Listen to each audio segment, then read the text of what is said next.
Welcome back, guys. This is me, Tushar Mondkar, welcoming you all again in the third part of this particular chapter. अभी हम discuss करने वाले हैं कुछ questions that are based on conservation of energy and momentum and भर के questions available है इस पर्टिकुलर चैप्टर में या पर्टिकुलर सेशन में, तो रेडी रहना।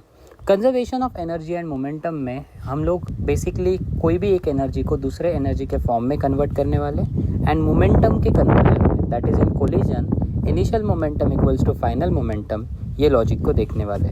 If the kinetic energy of the body is increased by 300%, that means final kinetic energy is initial kinetic energy plus 300% of original kinetic energy. तो अगर आप 300% को नॉर्मल फॉर्म में कन्वर्ट करोगे तो ये 300/100 हो जाएगा which is equals to 3। So the final answer will be 4K1। मैंने आपको लेक्चर में भी इसका शॉर्टकट बताया था, अभी भी बता रहा हूँ। अगर आपका वैल्यू इंक्रीज हो रहा है तो final value will be 1 plus कितने परसेंट से इंक्रीज हो रहा है वो। जैसे कि फॉर एग्जांपल 300% से इंक्रीज हो रहा है तो आप लिखोगे 3 times K1, so that will be 4K1। ये शॉर्टकट होता है। अगर समझो 30% से इंक्रीज हो रहा है तो 30/100 that is 0.3, so K2 will be 1.3 times K1। अगर डिक्रीज होता है तो प्लस के जगह माइनस आएगा, आंसर में सब्ट्रैक्शन होगा। तो आपको पता चला है कि काइनेटिक एनर्जी 4 टाइम्स K1 है। तो मोमेंटम कितने से इंक्रीज होगा? Formula kinetic energy p²/2m। Mass constant है तो kinetic energy directly proportional to p² होता है। By that logic p will be √k। तो आप अगर p1/p2 का रेशियो लोगे तो it will B √k1/k2। K2 के जगह you could put 4 times K1। K1 cancel होके आपको 1/2 मिलेगा। If you do cross multiplication then you get P2 equals to 2 times P1. What does this particular thing indicate?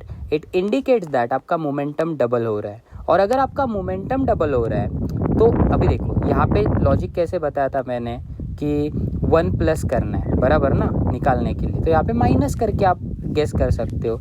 The other method is to find out, अगर आपको percentage find out करना है तो that will be delta P/P into 100, that is change in momentum. तो higher minus lower करो, that is P2 minus P1 upon original P1 into 100। P2 है 2 times P1 minus P1 upon P1 into 100।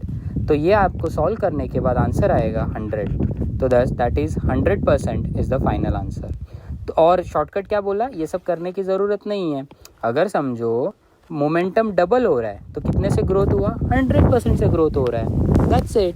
Let's move on to next question, that is a light and heavy body have equal kinetic energy, which one has greater momentum. ये same question boards में भी present है HSC के text book में।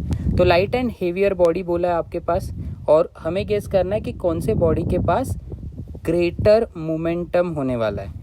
एकदम easy concept है ना, अगर काइनेटिक एनर्जी सेम है तो, क्योंकि काइनेटिक एनर्जी p²/2m होता है। तो मोमेंटम निकालना है तो इट विल बी √2mk। अगर समझो आपके पास काइनेटिक एनर्जी कांस्टेंट है तो momentum is directly proportional to square root of mass. Greater the mass greater will be momentum, so the correct answer is heavy body. Next one, question number 3। A stone is dropped from a height h if it hits the ground with a certain momentum p. If the same stone is dropped from a height 100% more than the previous height, so 100% more मतलब double होता है। But जिनको ये नहीं समझ रहा है उनके लिए 1 इंक्रीज हो रहा है ना हाइट 1, और 100% को क्या लिखोगे? 100/100 1। तो 1 + 1 मतलब 2 टाइम्स h1। शॉर्टकट सिखाया। सो h2 will be 2 times h1। Next, the momentum कितने से चेंज होगा? अगर हाइट हम लोगों ने 100% इंक्रीज किया, मोमेंटम में कितना चेंज होगा? तो in order to find out momentum मुझे वेलोसिटी के टर्म्स में बात करनी पड़ेगी, क्योंकि indirectly momentum is mass into velocity and mass तो कांस्टेंट है, तो momentum is directly proportional to velocity. तो जितना चेंज वेलोसिटी में होगा उतना ही चेंज मोमेंटम में एक्सपेक्टेड है। Now how to solve this particular question? तो वेलोसिटी के टर्म्स में बात कर रहे हैं और फ्री फॉल हो रहा है तो एक ही फॉर्मूला मेरे दिमाग में आता है, that is velocity equals to √2gh। That is velocity is directly proportional to square root of height. In that particular scenario अगर आप v2/v1 करोगे तो ये हो जाएगा h2/h1 but H2 is 2 times H1, तो H1 कैंसिल होकर आपको √2 मिलेगा. सो that means V2 will be √2 मतलब 1.41 टाइम्स V1. याद है क्या ट्रिक बोला था? अगर आपको परसेंटेज फाइंड आउट करना है तो 1 सब्ट्रैक्ट करो. जैसे लास्ट सम में हम लोगों ने शॉर्टकट में क्या किया था, 2P1 में से 2 - 1 करो 1, तो 1 × 100 विल बी 100% ग्रोथ. सिमिलरली यहाँ पे 1.41 है, तो 1.41 - 1 करोगे तो आपको 0.41 मिलेगा. तो कितने से चेंज हो रहा है वेलोसिटी? 41% से. और अगर वेलोसिटी 41% से चेंज हो रहा है तो मोमेंट भी सेम वैल्यू से चेंज होगा. Next question is 4th. If the body of mass 200 gram falls from a height of 200 metre, तो the height given is 200 metre and its total potential energy is converted into kinetic energy, then हमें क्या find out करना है? At point of contact of the body or surface, then what is the decrease in potential energy? क्या फालतू question है. To be honest आपको पता है change in potential energy is mgh.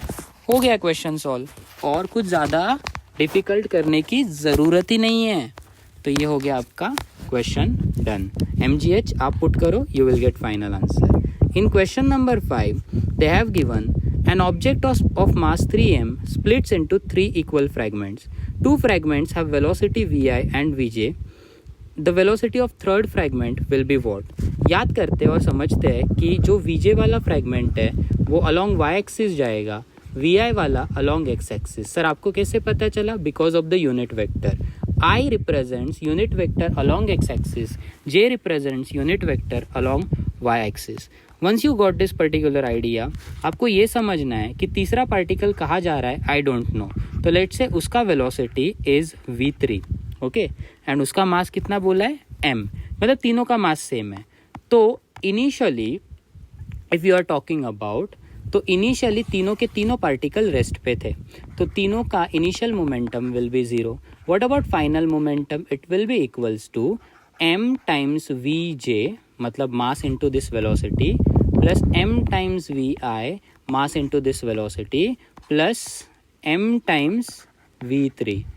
Okay, now as per the conservation of momentum initial and final momentum same होता है, तो मैं 0 ले सकता हूँ. m को कॉमन लिखने के बाद this will become vj vi plus v3. तो m कैंसिल हो जाएगा क्योंकि 0 के साइड जाके डिवाइड हो जाएगा. We will get minus vi minus vj equals to v3. In order to find out value of v3, we need to take magnitude, which is nothing but under root of. अच्छा एक minute, no उन्होंने magnitude नहीं पूछा है, तो directly निकालते हैं v3 को. माइनस v को कॉमन लेते हैं, अंदर बचेगा i plus j. So the correct option is option C. Next question is question number 6. A mass of 5 kg is moving along a circular path of radius 1 meter. If the mass moves with 300 revolution per minute, omega दिया है 300 rpm. I don't like it, so you need to convert it into radian per second. To do so, you need to convert it like this. 2 pi n by 60. By the way, ये omega नहीं होता, ये number of revolution होता है. इधर से आप omega निकाल सकते हो, that is angular speed. So n का वैल्यू डालेंगे 300/60. सॉल्व करो, ये मिलेगा 10 पाई. आपको ओमेगा मिल गया. They want us to find out kinetic energy. Kinetic energy होता है हाफ mv², बट आपके पास वेलोसिटी है नहीं. But you remember one formula, that is velocity is equals to r times omega. तो इसीलिए आप यहाँ पे r ओमेगा लिखोगे. आपका फॉर्मूला हो जाएगा half m r² omega square. अभी आपको जो भी चीज़ें चाहिए आप पुट करोगे टू गेट फाइनल आंसर. तो like you could find out half का वैल्यू, देन मास का वैल्यू, देन r का दैट इज़ 1² का वैल्यू, एंड ओमेगा तो आपको पता ही है दैट इज़ 10 पाई. यहाँ पे एक जुगाड़ कर सकते हैं, बट ज़रूरत नहीं क्योंकि आंसर π² है. बट जुगाड़ क्या बताने वाला था कि जो π² होता है वो अप्रोक्सीमेटली 10 होता है. तो अगर आपको ये चीज़ बाद में कहीं यूज़ करने के लिए लगेगी तो याद रखना. Next question is question number 7. In 7th question they are saying a ball of mass 2 kg and another mass 4 kg are dropped together from a 60 feet tall building. After a fall of 30 feet each towards the earth, their respective kinetic energy क्या होगा वो पूछ रहे. देख भाई, ball fall हो जाए, भले उन दोनों का मास डिफरेंट है, एक 2 kg एक 4 kg है, कुछ फ़र्क नहीं पड़ता, क्योंकि इसका वेलोसिटी और इसका वेलोसिटी जो भी फॉल का होगा it is irrespective of mass. So वो वेलोसिटी मास के ऊपर डिपेंड नहीं रहता और वो सिर्फ हाइट के ऊपर डिपेंड रहता है। दैट मीन्स V1 और V2 इक्वल है। बाय दैट लॉजिक अगर आप काइनेटिक एनर्जी देखोगे तो वो हाफ mv² होता है, v का वैल्यू कांस्टेंट है, तो kinetic energy directly depends on mass. So k1/k2 will be equals to m1/m2, that is 2/4. So the correct answer is 1:2. That is option C. Next, question number 8. A ball is projected vertically upward with certain initial speed. Another ball of the same mass is projected at an angle of 60 degree with the vertical with the same initial speed. Okay, at highest point of their journey the ratio of their potential energy will be what? तो आपको potential energy का ratio निकालना है। एक बात याद कर dear, potential energy is given by mgh, mass g constant है, we could say that potential energy is directly proportional to h. So therefore potential energy 1 upon potential energy 2 will be h1/h2. But आपके पास दो different scenario है। पहले scenario में हम लोगों ने ball को डायरेक्टली अपवर्ड भेजा है, तो ऐसे सिनारियो में आपका जो हाइट का फॉर्मूला होगा वो आप सिंपल फॉर्मूला से यूज़ कर सकते हो, काइनेमेटिक का फॉर्मूला u²/2g। अभी जिन लोगों को ये फॉर्मूला नहीं समझा उनको एक्सप्लेन करता हूँ। टॉप मोस्ट पॉइंट पे वेलोसिटी 0 है, इनिशियल वेलोसिटी u है, तो we could use the concept of kinematical equation that is v² = u² - 2as। Minus इसीलिए क्योंकि द ऑब्जेक्ट का जो वैल्यू है या फिर ऑब्जेक्ट का जो मोशन है वो ग्रेविटी के अगेंस्ट है, तो ग्रेविटी उसको स्लो करेगा। तो ये 0 हो गया, u² मिला होगा आपको, a के जगह g डालो, s के जगह h डालो, तो bye that logic you get 2gh = u² या फिर h = u²/2g। बट बहुत सारे स्टूडेंट्स ने अभी तक इसको एज अ वैल्यू रट्टा किया ही होगा, मतलब फॉर्मूला कि हाइट होता है u²/2g जब बॉल वर्टिकली सीधा जाता है। तो अगर आपको ये लॉजिक समझ गया तो आप इस u या फिर इस हाइट को h1 को लिखेंगे u²/2g। In the second scenario what they are doing कि आपको बॉल थ्रो करना है प्रोजेक्टाइल में, बट वर्टिकल के साथ एंगल 60 है, तो हॉरिजॉन्टल के साथ कितना होगा? ऑब्वियसली 30, क्योंकि ये 90 होता है ना, तो आपका थीटा जो है प्रोजेक्शन का वो 30 है। देखो कितना ट्रिकी क्वेश्चन पूछा है, जानबूझ के घुमा फिरा के दे रहे हैं, बट एक्चुअली क्वेश्चन टफ है। अगर आपको प्रोजेक्टाइल के केस में हाइट निकालना है that is h2, it is given by the formula of u² sin² θ/2g। तो sin² θ के जगह आप sin² 30 लिख सकते हो, and once it is completed you just need to put this h1 and h2 together in this equation. तो यहाँ पे h1/h2 में ये दोनों फॉर्मूला पुट करो और आपको फाइनल आंसर मिल जाएगा। Next question is question number 9। In the 9th question, a mass of 0.5 kg moving with the speed of 1.5 meter per second on the horizontal smooth surface collides with a nearly weightless spring of force constant k = 50 Newton per meter. Maximum compression of the spring would be पूछा है। Basically ground है, इधर spring है और यहाँ पे क्या होगा, ब्लॉक आएगा और ब्लॉक आके धड़ाम करेगा। तो जो भी काइनेटिक एनर्जी था ब्लॉक में वो स्प्रिंग के पोटेंशियल एनर्जी में कन्वर्ट हो जाएगा। सो पी स्प्रिंग मतलब potential energy of spring.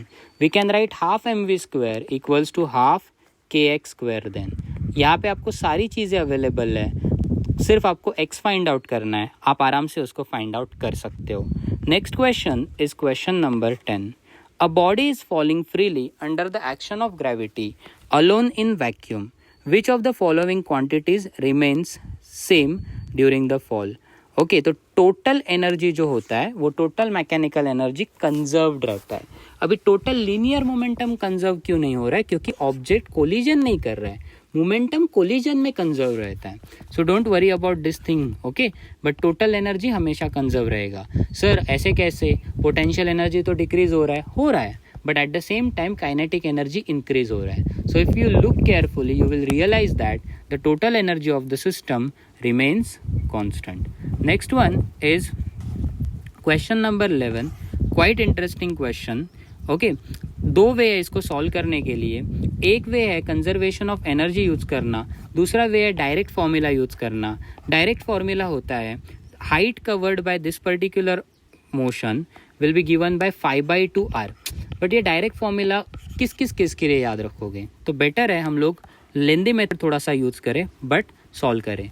A frictionless track ABCDE, this one ends in a circular loop of radius r। तो ये डायमीटर दिया है।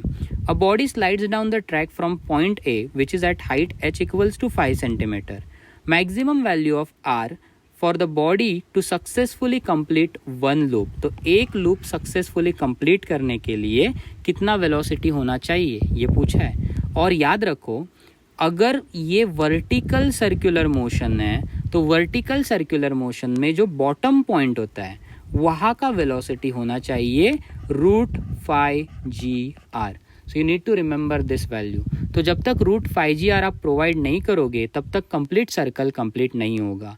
सो using this particular logic we could write that ये जो जितना यहाँ पे टॉप मोस्ट पॉइंट पे पोटेंशियल एनर्जी था वो सारा का सारा एनर्जी इस पॉइंट के काइनेटिक एनर्जी में कन्वर्ट हो गया।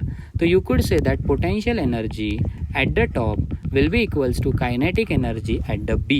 So potential energy will be mgh, kinetic energy will be half into m into velocity at B का square। But for complete vertical circular motion VB should be equals to phi rg। ये topic cover हुआ होगा vertical circular motion के concept में। तो अगर आप VB का स्क्वायर करोगे तो ये √5rg का स्क्वायर हो जाएगा। So you will gate mgh equals to half into m √5rg का square phi rg। Let us cancel unnecessary terms and once you cancel them you get h equals to 5/2r। This was the formula I was talking about। तो आपको क्या निकालना है, आपको ये निकालना है r का वैल्यू ना, तो निकाल लो ना, उसमें क्या है, इजी हो गया अभी सम। तो 11th one is done। Now let us try to solve 12th question। So in the 12th question they are saying a 0.5 kg ball thrown up with an initial speed 14 meter per second and reaches a maximum height of 8 meter। How much energy is dissipated by air drag। Okay, तो कितना air drag या फिर कितना force air लगा रहा है वो हम लोगों को कैलकुलेट करना पड़ेगा।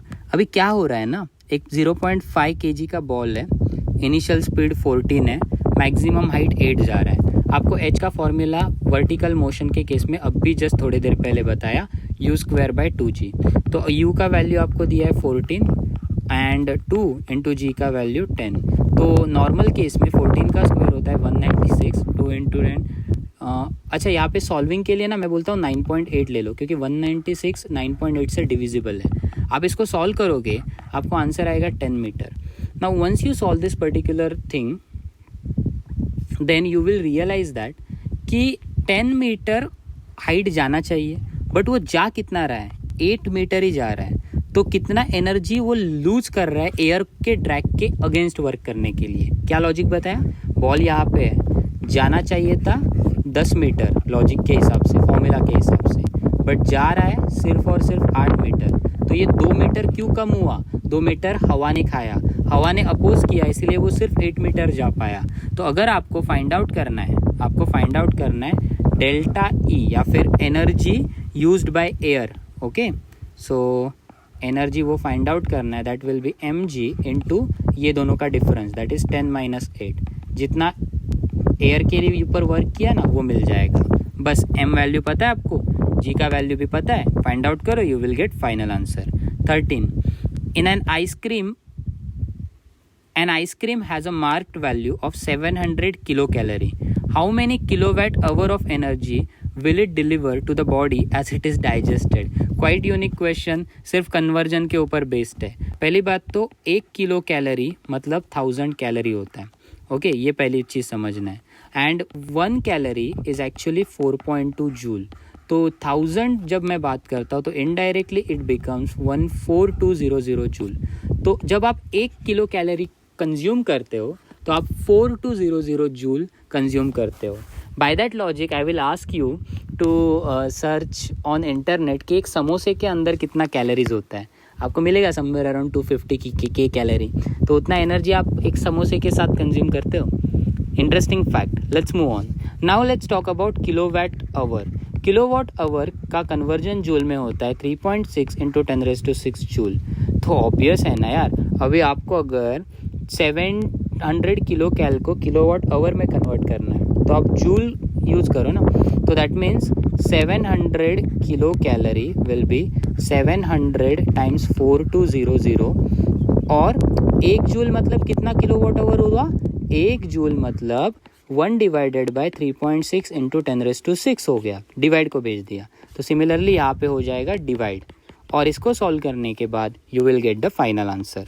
14th question, what is the velocity of the bob of a simple pendulum at its mean position if it is able to rise to vertical height of the 10 centimetre?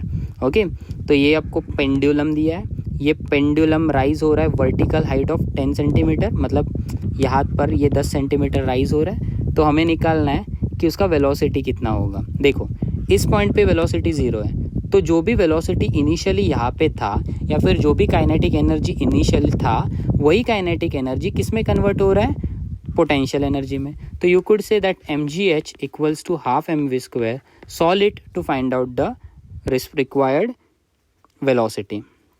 Next question number 15, a rifle bullet loses 1/20 of its velocity. Okay, तो rifle bullet है जो अपना 1/20 of velocity loose कर रहा है in passing through a plank. The least number of such planks required to stop the bullet is how much? तो हमें कितने प्लैंक चाहिए so that we could stop its motion? Okay, let us try to focus on this particular topic. कैसे solve करेंगे? पहले बात तो मान के चलते हैं कि एक प्लैंक का कैलकुलेशन करते हैं, बाद में उसको n से मल्टीप्लाई करते हैं। ओके, बुलेट का जो इनिशियल वेलोसिटी है उसको v लिया, तो उसका काइनेटिक एनर्जी होगा k। मान के चलो कि जो बुलेट है वो प्लैंक्स को क्रॉस करने के बाद रुकेगा, तो उसका final velocity 0, final kinetic energy will be 0। तो अगर मुझे वर्क डन फाइंड आउट करना है, बट वेट अ सेकेंड, और राइफल बुलेट लूजेस पूरा 0 नहीं हो रहा है, एक प्लैंक में वो 1/20 वेलोसिटी लूज कर रहा है। ओके, सो दैट मीन्स मुझे इसको अलग वे से सॉल्व करना पड़ेगा। तो मान के चलो कि बुलेट एक प्लैंक में एंटर कर रहा है विथ वेलोसिटी और एग्जिट मार रहा है with the velocity v2। It is losing 1/20 of it's value, so that means original value में से 1/20 टाइम्स ओरिजिनल वैल्यू सब्ट्रैक्ट कर दो। आप इसको सॉल्व करोगे आपको 90/20 टाइम्स v1 मिलेगा।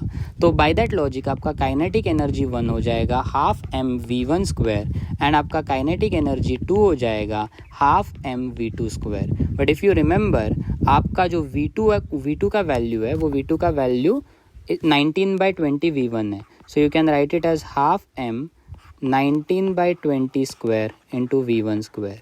ऐसा क्यों किया आगे पता चलेगा। अगर आप change in kinetic energy find out करोगे तो आपको वर्क डन मिल जाएगा। तो आप half m v2² minus half m v1² करोगे। You can easily take half m v1² common, अंदर बचेगा 1 माइनस 19/20²। अच्छा सर, आपने मतलब पहले ये माइनस ये किया है, बराबर ना? मतलब मैंने v2 kinetic energy 2 minus kinetic energy 1 नहीं किया, मैंने ke1 माइनस ke2 किया, क्योंकि ke2 लेस है। बुलेट जब प्लैंक को क्रॉस करता है तो उसका स्पीड घट जाता है, तो काइनेटिक एनर्जी डिक्रीज होगा। Now how to solve this particular thing? You can write this thing. अच्छा, बाय द वे, अपना गोल क्या था? अपना गोल था वर्क डन फाइंड करना ना? नहीं, अपना गोल था number of planks find out करना। Then how can I find out number of planks? तो उन्होंने और कुछ दिया है अपने को, just to stop the bullet. Okay,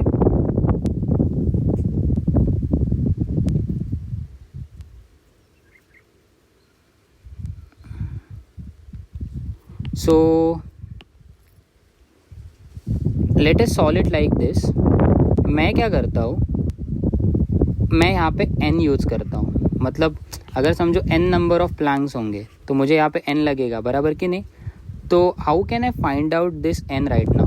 okay, wait a second, ये तो एक बुलेट के लिए वर्क हुआ ना, तो total n number of bullets मैंने अगर कंसिडर किए,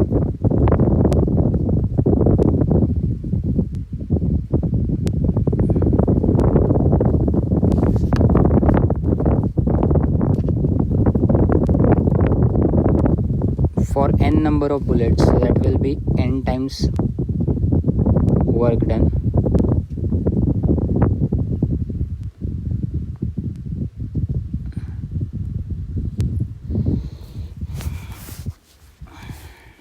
Am I making it tough? We'll see.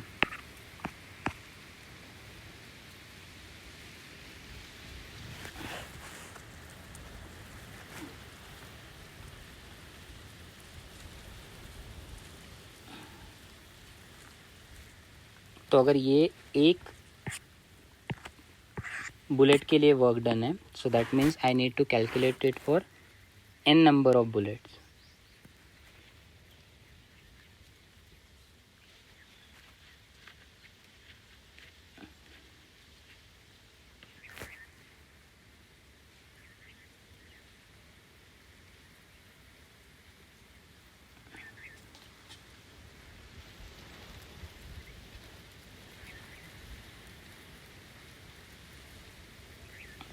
Okay, अगर हम लोग total n number of planks के लिए अगर जर्नी डिसाइड करें तो मान के चलो n नंबर ऑफ प्लैंक्स है यहाँ पे. ओके, इनिशियल बुलेट का स्पीड है v1, फाइनल बुलेट का स्पीड हो जाएगा 0, क्योंकि तभी तो बुलेट रुकने वाला है. करेक्ट.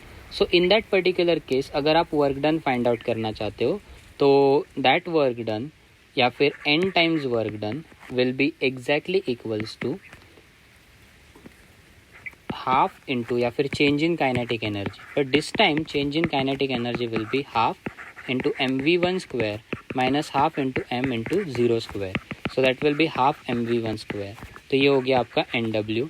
तो n हो जाएगा half mv1 square upon w. Now आपने ऑलरेडी w निकाला है, तो वो निकाला हुआ w यहाँ पे पुट करते हैं, which is actually this value. तो अगर आप इसको यहाँ पे पुट करोगे तो आपको half mv1 square 1 minus 19 square upon 20 square मिलेगा. कैंसिल हो जाएगा. आप इसको और इजी वे में कैसे सॉल्व कर सकते हैं वो बताता हूँ.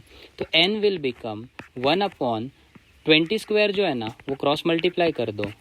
अभी 20 स्क्वायर ऊपर ले लो and at the bottom you will have 20 square minus 19 square. If you think it is tough then you can write it like this. a square minus b square is a plus b into a minus b.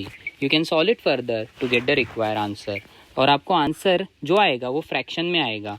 समझो, मान के चलो आपको answer आया 8.9, तो आपको approximate उसको 9 करना है. Even if you get answer as 8.2 आपको अप्रॉक्सीमेटली 9 करना है.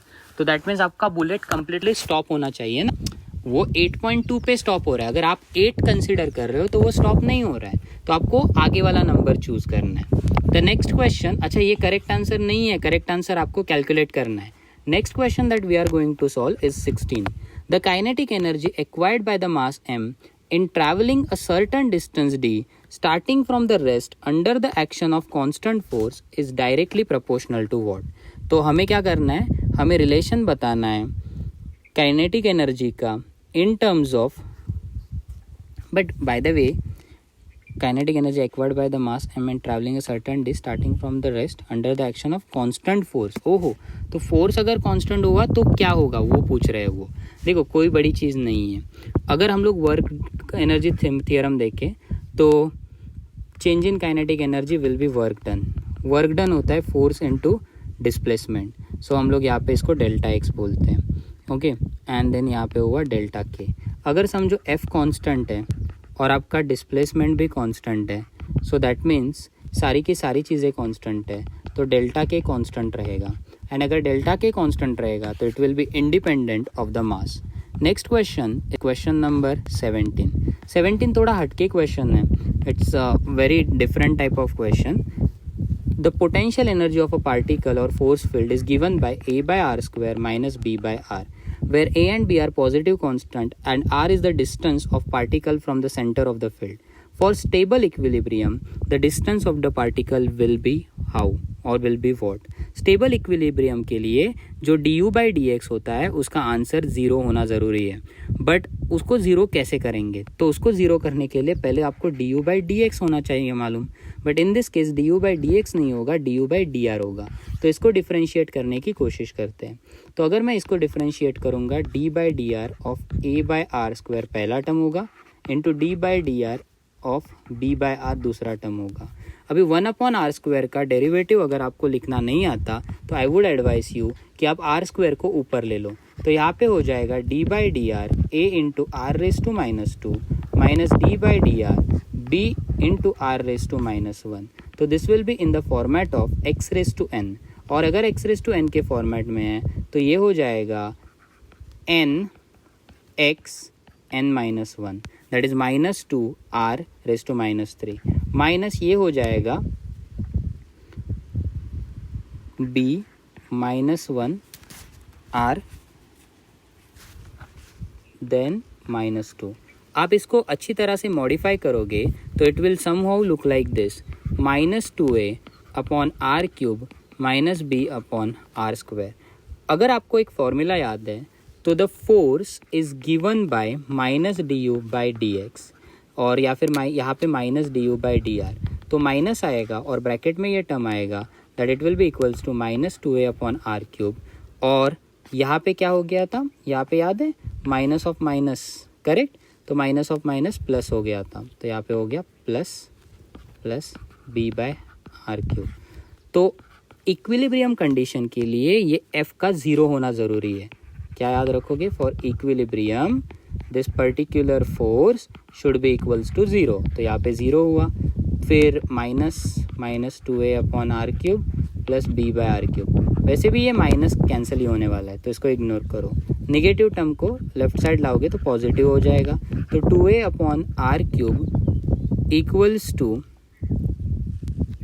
अरे ये b/r² है ना, तो यहाँ पे b/r² हो जाएगा।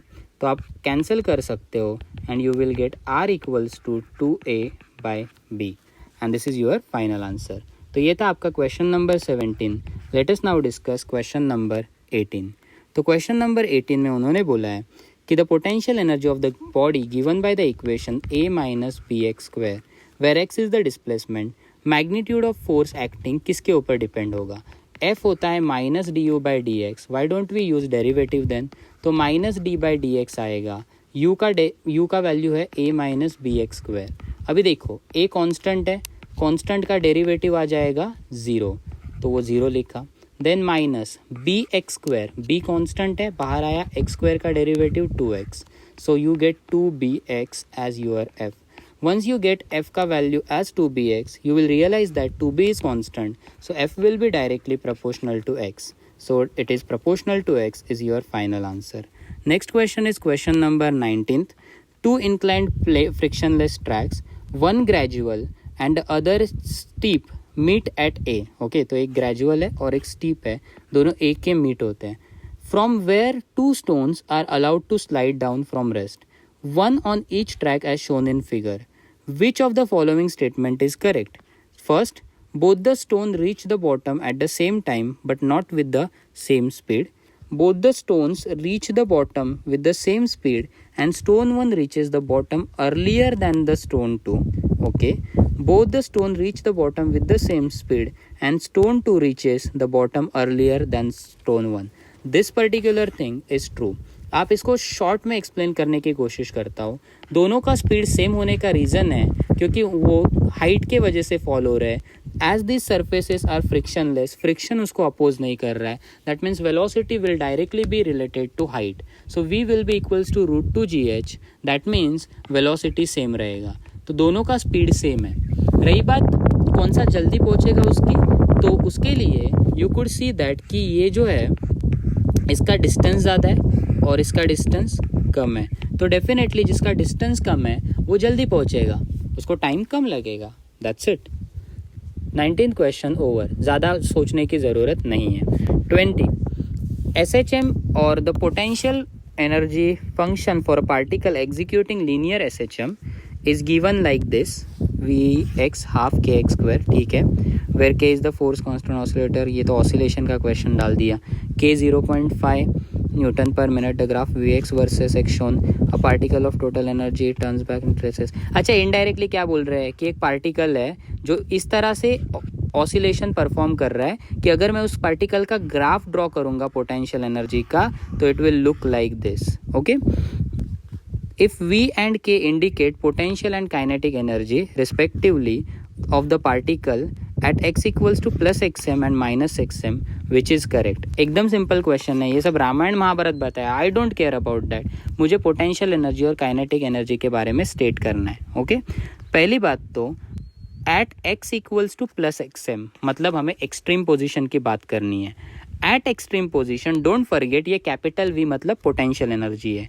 तो एक्सट्रीम पोजीशन पे जो इस पर्टिकुलर ऑब्जेक्ट का पोटेंशियल एनर्जी होगा वो सबसे ज़्यादा होता है, और जो काइनेटिक एनर्जी होता है वो ज़ीरो होता है। तो ऐसा ऑप्शन ढूंढो जिसमें वेलोसिटी या फिर काइनेटिक एनर्जी ज़ीरो हो, मिल गया, और जिसमें पोटेंशियल एनर्जी मैक्सिमम हो which is equals to E, क्योंकि उन्होंने उतना ही मैक्सिमम बोला है। तो the correct option is option B। Next one, अगर समझो यही चीज़ मीन पोजीशन पे बोलते तो क्या होता, तो मीन पोजीशन पे पोटेंशियल एनर्जी ज़ीरो होता और काइनेटिक एनर्जी होता equals to E। That's it, हो गया।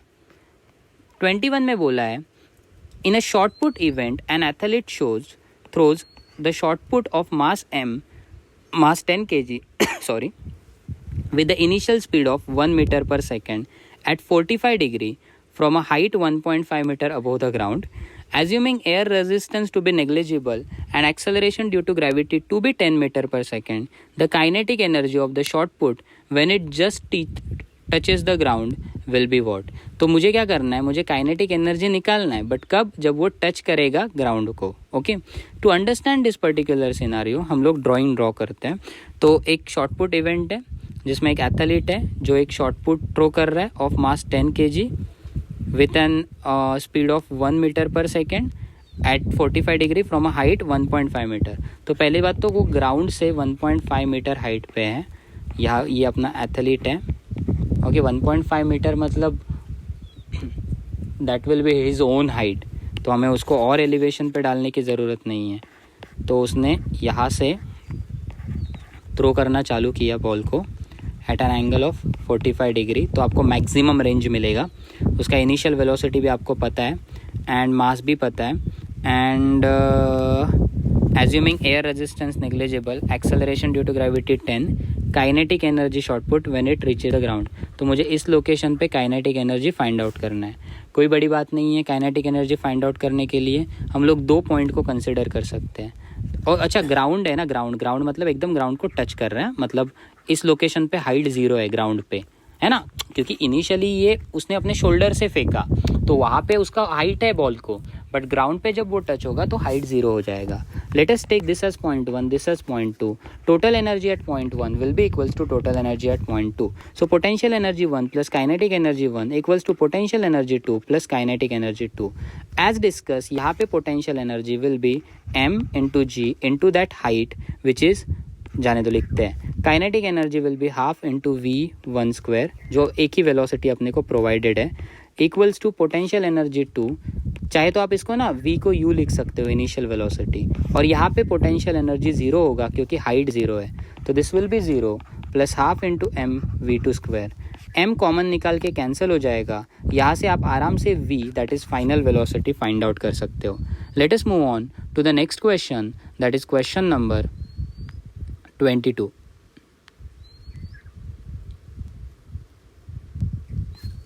So in the question number 22, उन्होंने बोला है कि an open knife edge of mass m is dropped from height h on a wooden floor. If the blade penetrates up to the depth d into the wood, the average resistance offered by the wood on the knife edge will be what? तो आपको क्या करना है, एक open knife edge है जिसका मास m है, और वो क्या कर रहे हैं, हम लोग एक हाइट h से ड्रॉप कर रहे हैं वुडन एज पे। ओके, हमें फाइंड आउट करना है कि the average resistance offered by the wood. अभी एवरेज रेजिस्टेंस कैसे फाइंड आउट करोगे आप, तो उसके लिए तो फोर्स इक्वल्स टू ma होगा, सिंपल फॉर्मूला। अभी a जब तक नहीं मिलेगा तब तक you can not solve it. Then how can you actually solve it? पहली बात तो समझो ये आपका नाइफ है, this knife is falling with some initial velocity, let's say that is root 2 gh.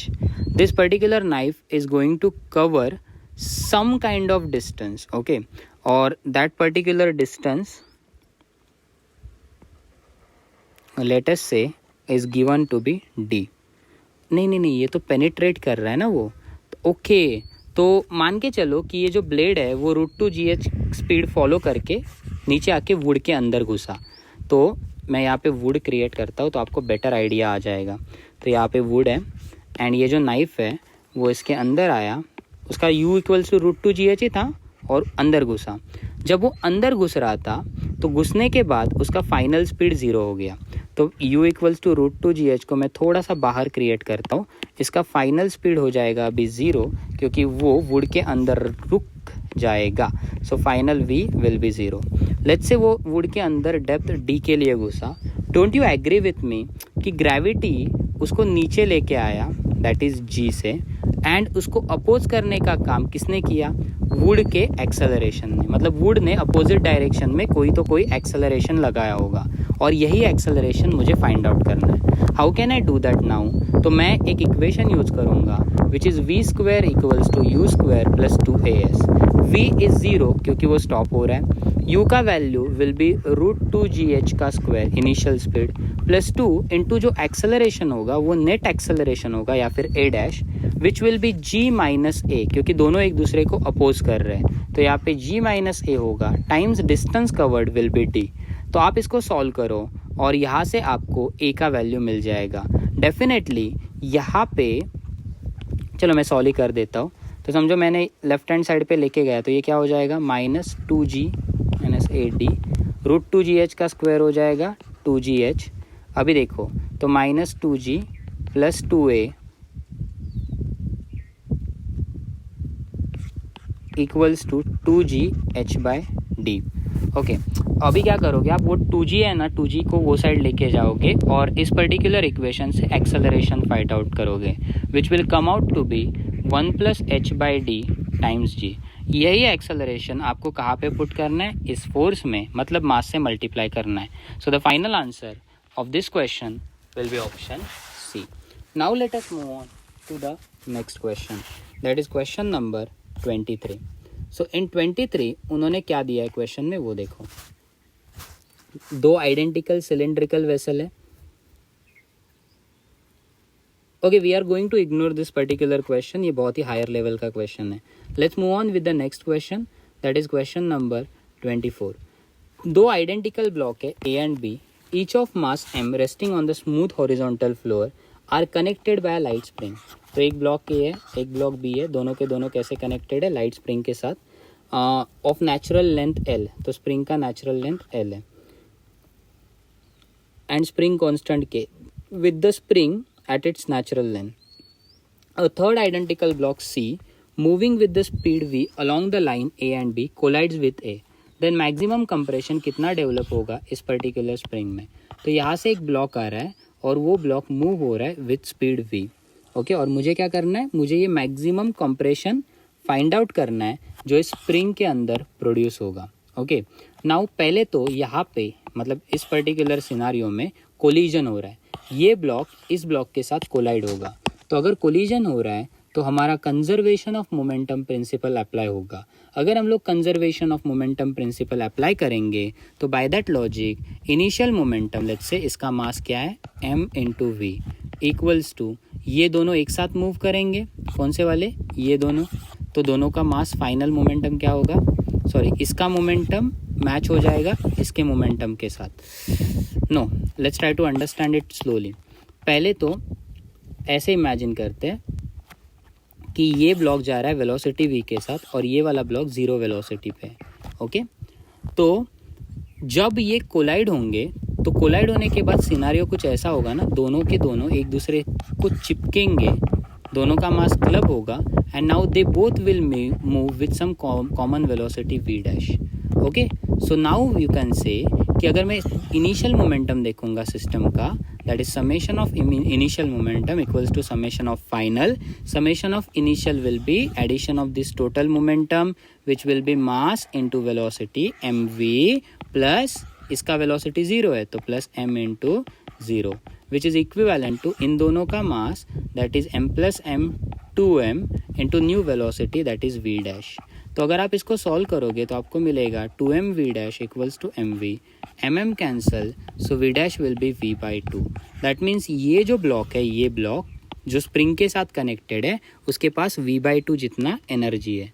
Now we can use conservation of energy principle to find out कि maximum compression कितना develop होगा। अभी क्या होगा कि जितना काइनेटिक एनर्जी सी के पास था उसमें से उसने कुछ काइनेटिक एनर्जी इस ब्लॉक ए को दिया और देन स्प्रिंग कंप्रेस हो गया, बराबर ना। तो मतलब स्प्रिंग के कंप्रेशन में कुछ एनर्जी यूज़ हुआ। और यू कुड से कि फिर से बनाता हूँ, ध्यान से देखो, जो ब्लॉक सी के पास वेलोसिटी था उसके वजह से उसके पास कुछ काइनेटिक एनर्जी था। Let's say this is kinetic energy C. अभी block A and B together move करते हैं, सिस्टम मूव करता है with the velocity V dash. तो अभी इन दोनों का काइनेटिक एनर्जी क्या होगा? Correct, it will be half into mass of A plus mass of B into this V dash का स्क्वायर। और एक चीज़ आएगी ना, स्प्रिंग भी बीच में कंप्रेस हो जाएगी। तो जो काइनेटिक एनर्जी ऑफ सी था वो kinetic energy of A and B में कन्वर्ट हुआ प्लस स्प्रिंग के पोटेंशियल एनर्जी में कन्वर्ट हुआ। तो kinetic energy C already you know it is half M V square. Kinetic energy of A and B will be half, mass हो जाएगा M and M, दोनों का add हो गया ना ए एंड बी का, 2m इंटू वेलोसिटी कितना आया था याद है? v/2, yes correct, plus potential energy half के एक्स स्क्वायर। अभी आप बेसिक मैथमेटिक्स तो जानते हो, यहाँ से x का वैल्यू फाइंड आउट करो and we are good to go. Next question is question number 25। Same concept है, हम लोगों ने ऑलरेडी इसको डिराइव किया है। h का वैल्यू आता है 5/2r। ऐसे टाइप का एक सम इसी पर्टिकुलर वीडियो में हम लोगों ने पिछले बार किया है, मतलब प्रीवियसली किया है। So that is that. Then next question is that question number 26. We are going to skip it. It is JEE level का question. Question number 27 is like this. When an electron and proton are moving under the influence of mutual forces, in calculating the change in the kinetic energy of the system during the motion, one ignores the magnetic force of one on another. This is because, okay, तो अगर आप समझो electron and proton का mutual attraction देख रहे हो और अगर समझो मुझे दोनों का change in kinetic energy find out करना है तो indirectly work done find out करना है। तो वो बोल रहे हैं कि प्रोटॉन एंड इलेक्ट्रॉन के केस में आप वर्क डन को इग्नोर क्यों कर रहे हो, बराबर ना, मतलब सॉरी मैग्नेटिक फोर्स को इग्नोर क्यों कर रहे हो। रीज़न बताता हूँ। तो उनको डेल्टा के ही चाहिए, मतलब वर्क डन चाहिए। अगर आप सिनारियो देखोगे तो ये प्रोटॉन है और इस प्रोटॉन के अराउंड इलेक्ट्रॉन मस्त एकदम सर्कुलर ऑर्बिट में घूम रहा है। अभी जब भी इलेक्ट्रॉन सर्कुलर ऑर्बिट में घूम रहा है, the reason why it can move is that कि एक सेंट्रीपिटल फोर्स एक्ट हो रहा है। Let's say this centripetal force is because of the magnetic interaction and electric force. तो ये मैग्नेटिक फोर्स जो है वो टुवर्ड सेंटर जा रहा है और डिस्प्लेसमेंट देखो कहाँ जा रहा है, परपेंडिकुलर। याद है मैंने सिखाया था फर्स्ट वीडियो में लॉजिक, अगर डिस्प्लेसमेंट एंड फोर्स परपेंडिकुलर हुआ तो वर्क डन जीरो होता है and that is Y work done in this particular case will also be zero. And यही रीज़न है कि magnetic force is equal and एक मिनट बी ऑप्शन होगा, that is magnetic force do not work on each particle. Next one is question number 28।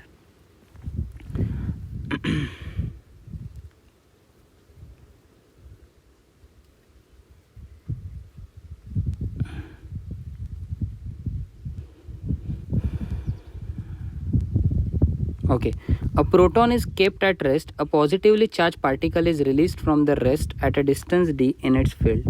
Consider two experiments, one in which the charged particle is also a proton and in another a positron. In the same time t, the work done on two moving charged particle is what? देखो क्या बोला है, एक positively charge particle है जो rest से release किया जा रहा है, तो समझो ये प्लस करके पॉजिटिवली चार्ज है at a distance d in its net field. Consider two experiment, one in which charge particle is also a proton. मतलब अभी समझो यहाँ पे एक प्रोटॉन है जो रेस्ट पे रखा है, मस्त एकदम चिल मार रहा है, उसका वेलोसिटी ज़ीरो है। एक एक्सपेरिमेंट हो रहा है जिसमें दूसरा जो चार्ज पार्टिकल ले रहे हैं वो प्रोटॉन है एंड देन एक एक्सपेरिमेंट है जिसमें मिडल वाला चार्ज तो प्रोटॉन ही है एंड ये वाला चार्ज पॉजिट्रॉन है। तो वो पूछ रहा है कि किसके केस में वर्क ज़्यादा फील होगा। पहली बात तो वर्क होगा क्यों, क्योंकि ये दोनों पॉजिटिवली चार्ज है, तो according to Coulomb's law they will starts to repel, तो एक फोर्स जनरेट होगा because of this particular force and you are holding this particular proton, तो ये मूव नहीं होगा, ये मूव होगा। और ये भी मूव होगा सेकेंड एक्सपेरिमेंट में। तो वो पूछ रहे कौन से केस में वर्क ज़्यादा होगा। अभी देखो, फोर्स जिस केस में ज़्यादा होगा उस केस में वर्क ज़्यादा होगा, या फिर डिस्प्लेसमेंट जहाँ पे ज़्यादा होगा। अभी अगर आप प्रोटॉन और पॉजिट्रॉन देखोगे, दोनों का चार्ज सेम है, बट प्रोटॉन का mass is actually equals to 1.67 into 10⁻27 kg। Whereas अगर आप पॉजिट्रॉन का मास देखोगे तो वो इलेक्ट्रॉन के मास जितना होता है, that is very very low this.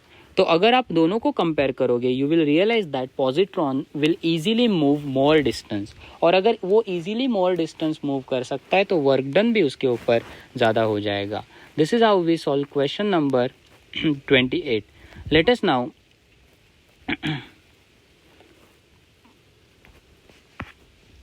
okay, this particular question, that is question number 29, we are going to ignore. Let's move on to the next question, question number 30. A particle is acted upon by a force given by the value F equals to minus alpha x cube minus beta x raised to 4, where alpha and beta are positive constant at the point x equals to 0. The particle is, तो मुझे निकालना है कि अगर मेरा x equals to 0 आ रहा है तो मेरा पार्टिकल कहाँ पे होगा। x इक्वल्स टू 0 ना, तो why don't I put x के जगह 0 एंड सी f का वैल्यू कितना आता है। तो अगर समझो मैं x इक्वल्स टू 0 पुट करता हूँ तो मेरा f का वैल्यू हो जाएगा minus alpha into 0 minus beta into 0 which is equals to 0। So what does f equals to 0 indicate? Yes dear, it indicates neutral equilibrium या फिर इक्विलिब्रियम जो हम लोग बोलते हैं। अभी सर आपको कैसे पता चला कि exactly neutral, and why not stable, why not unstable?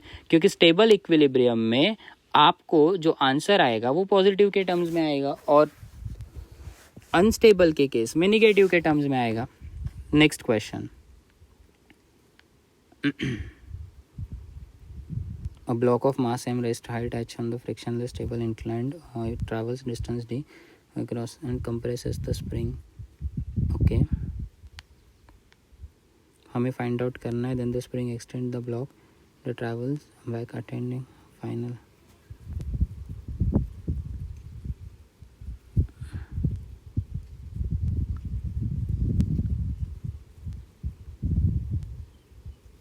Okay, we are not gonna discuss this JEE level. Let's move on to next question.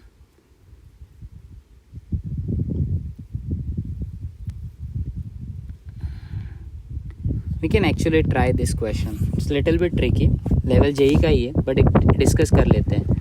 तो 32 में क्या बोला है? A body moves in a circular orbit of radius r under the action of central force.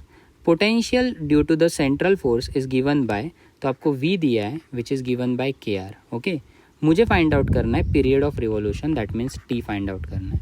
कैसे find out करूँगा? थोड़ा बहुत step wise जाते हैं, मैं आपको एक्सप्लेन करता हूँ। पहले तो आपको पोटेंशियल एनर्जी से फील्ड निकालना है। Field is given bye minus dV by dr। ये इलेक्ट्रोस्टैटिक्स चैप्टर में आपने फॉर्मूला पढ़ा होगा। तो V के जगह you could write KR, K बाहर आएगा माइनस K, आपको मिलेगा dr by dr, but which is nothing but 1। तो इलेक्ट्रिक फील्ड माइनस K हो गया। फोर्स हो जाएगा Q इंटू E, इलेक्ट्रोस्टैटिक्स का फॉर्मूला। Q के जगह Q लिखोगे, E के जगह minus K, so we will get minus KQ।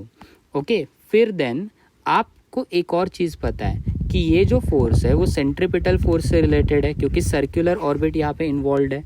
तो मैं क्या करूँगा, मैं F को लिखूँगा minus KQ equals to mv square by r। Using this particular logic अगर मैं r को शिफ्ट करूँ तो minus KQR equals to mv square आ जाएगा।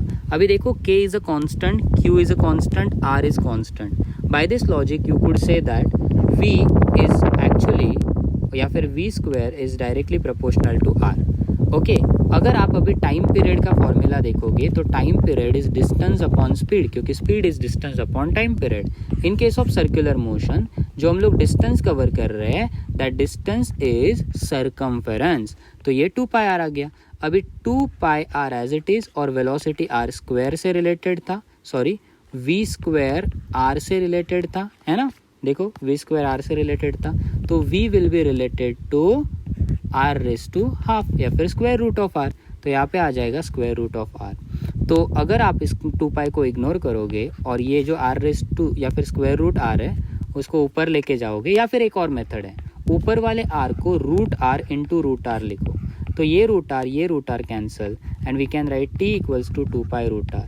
So t is directly proportional to root r and that means r raised to half, and we are done with this particular thing.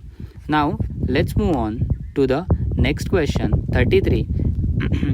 We are going to ignore it, but वैसे आप इसको solve कर सकते हो, आपको already method मैंने बताया है, but just ignore it.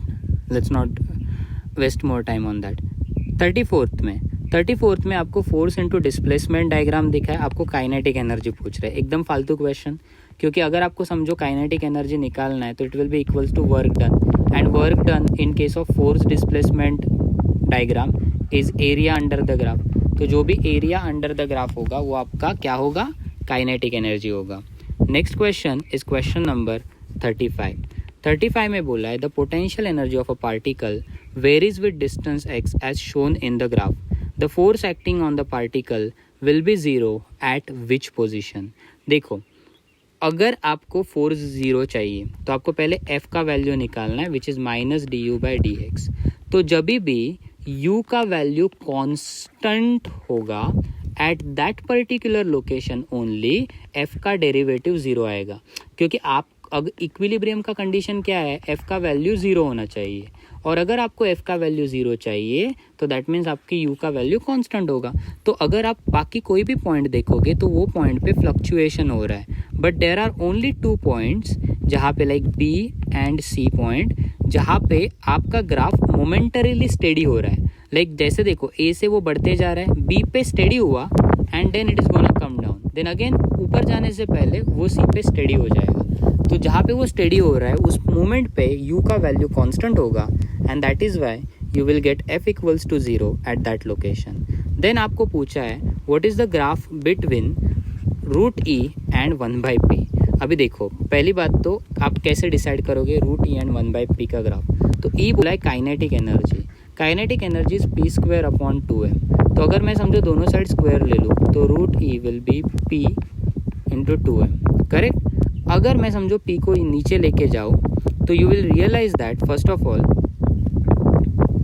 कि root e upon p is equals to 1/2m आता है, एंड 1/2m इज कांस्टेंट. तो मुझे root e by p is actually constant मिल रहा है ना.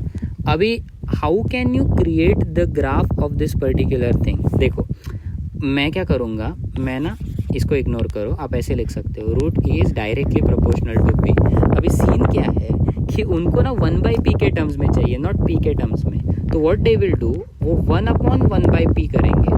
तो जब 1/1/p करोगे तो ये p ऊपर जाके एट द एंड सेम चीज़ मिलेगी. बट अगर देखोगे तो root e and 1/p are inversely proportional, and already explained कि इन्वर्सली प्रोपोर्शनल का ग्राफ कैसे होता है. Yes, that's it. तो let's now see 37 question. When a pendulum oscillates in air, it will lose energy continuously in overcoming resistance due to air. Definitely, pendulum आप move करते हो, energy lose करते रहता है. Therefore, total mechanical energy of the pendulum decreases continuously with time. The variation is correctly represent. अरे एकदम simple है. देखो, पहले जो एनर्जी था वो कम होते जाएगा, एट द एंड ज़ीरो हो जाएगा. ज़ीरो मतलब कम होते जाएगा. ये जो ग्राफ है ये क्या बोल रहे हैं, ये बोल रहे हैं एनर्जी कभी पॉजिटिव है कभी निगेटिव. ऐसा नहीं हो रहा है. टोटल एनर्जी आपका हमेशा कांस्टेंट रहता है, बट वो कांस्टेंट एनर्जी भी आफ्टर सम टाइम कम होते जाता है because of the air. So this one is the most preferable answer. 37 के बाद और थोड़े ही क्वेश्चन बचे तो वो भी फटाफट कर लेते हैं ताकि ये सेशन कंप्लीट हो जाए. 38 में बोला है कि which one of the following diagram shown in figure most closely shows the variation in kinetic energy of the earth as it moves once around the sun in elliptical orbit. तो हमें kinetic energy का relation पूछा है, correct, around the सन. तो देखो क्या scene होता है ना कि कभी कभी क्या होता है, अर्थ सन के क्लोज आता है, एंड जब अर्थ सन के क्लोज आता है तो उसका काइनेटिक एनर्जी एक सर्टन वैल्यू से बढ़ जाता है. जब वो सन से अवे जाता है तो काइनेटिक एनर्जी कम होता है because it revolves in elliptical orbit.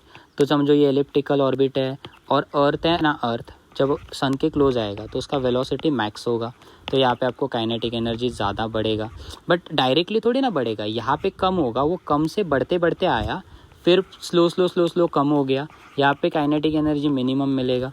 तो the graph that you get ना शुड लुक लाइक दिस। ये कांस्टेंट काइनेटिक एनर्जी बता रहा है a graph, which is wrong. ये बोल रहा है कि काइनेटिक एनर्जी बढ़ता है और ज़ीरो हो जाता है, बट अर्थ का काइनेटिक एनर्जी कभी ज़ीरो नहीं है, earth is constantly in motion. Same thing happen for this particular graph. देखो ना, काइनेटिक एनर्जी ज़ीरो बता रहा है वो, इज़ इट पॉसिबल कभी ज़ीरो होगा? नहीं। आपका फोर्थ वाला ग्राफ देखो, यहाँ पे काइनेटिक एनर्जी का ज़ीरो वैल्यू है और वो कभी टच नहीं हो रहा है, that means this is the most suitable option. Next one 39 ignore. 40th question, which of the diagrams in figure correctly shows the change in kinetic energy of iron sphere falling in a lake having sufficient depth to impart terminal velocity? देखो simple concept है, जब भी किसी भी चीज़ में या फिर किसी भी लिक्विड में आप कोई ब्लॉक डालते हो या फिर कोई ऑब्जेक्ट डालते हो, तो उस ऑब्जेक्ट का वेलोसिटी इनिशियली इंक्रीज होता है। तो अगर समझो वेलोसिटी इनिशियल इंक्रीज हुआ तो kinetic energy increase, but after that velocity becomes constant, तो टर्मिनल वेलोसिटी कांस्टेंट होगा। तो अगर वेलोसिटी कांस्टेंट तो काइनेटिक एनर्जी कांस्टेंट, तो इनिशियली काइनेटिक एनर्जी बढ़ रहा है देन कांस्टेंट हो रहा है, ऐसा एक ही ग्राफ है। तो 40 का answer will be B. Question number 41, it's similar to the question that we solve beforehand. मतलब क्वेश्चन देखो ना, हम लोगों ने सॉल्व किया था CBA, देन C स्ट्राइक हो रहा है यस, तो इसमें हम लोगों को एक फॉर्मूला था, वही फॉर्मूला डायरेक्टली भी आप यूज़ कर सकते हो या फिर वही कंसेप्ट यूज़ करके क्वेश्चन नंबर 41 को सॉल्व किया जा सकता है। Late us now solve question number 42। तो 42 में 300 joules of work is done in sliding up a 2 kg block on an inclined plane to a height of 10 meter, okay, taking value of acceleration due to gravity beat।